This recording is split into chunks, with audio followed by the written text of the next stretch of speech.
আসসালামু আলাইকুম। আমি সামিয়া ইসলাম প্রভা, তোমাদের এসএসসি বায়োলজি টিচার।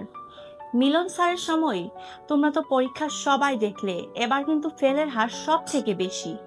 তোমরা তো নিশ্চয়ই বায়োলজি নিয়ে অনেক টেনশনে আছো, কিভাবে পড়বে, কিভাবে মনে রাখবে, কারণ এটা তো আমরা পড়তে পড়তে ভুলে যাই।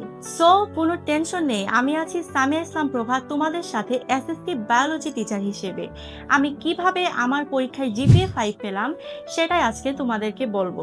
জীববিজ্ঞান সহজে মনে রাখার জন্য তোমাদের সাথে শুধু 5টি আইডিয়া শেয়ার করব। এই 5টি আইডিয়া যদি তুমি ফলো করতে পারো, আমি গ্যারান্টি দিচ্ছি অবশ্যই তুমি জীববিজ্ঞানে A+ পাবা। নাম্বার 1 হচ্ছে বুঝে বুঝে পড়া। কারণ বায়োলজি যদি বুঝে বুঝে না পড়ি তাহলে কখনোই মনে থাকবে না, বারবার ভুলে যাব।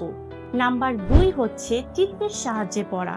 কারণ চিত্রের সাহায্যে পড়লে হবে কি, এটা আমরা সহজে মনে রাখতে পারবো, ভুলে যাব না। নাম্বার 3 হচ্ছে খাতায় লিখে রাখা।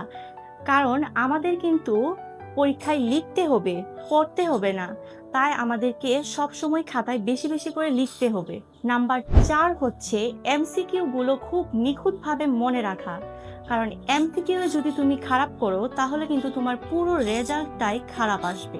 নাম্বার 5 হচ্ছে প্রতি সপ্তাহে সিকিউ প্র্যাকটিস এবং পরীক্ষা দেওয়া।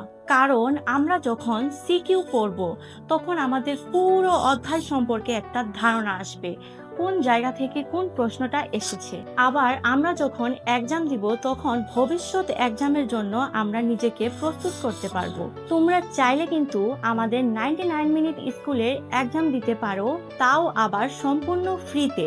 আমরা প্রতি সপ্তাহে একদিন করে ফ্রি এক্সামের আয়োজন করছি, যেখানে তোমরা পরীক্ষা দিয়ে নিজেদের ডাউটগুলো ক্লিয়ার করতে পারবা। এবং 2027 সালে মিলন স্যারের সময়ে এসেও তোমরা কিভাবে এসএসসিতে বায়োলজিতে A+ পাবে সেটি আয়ত্ত করতে পারবে।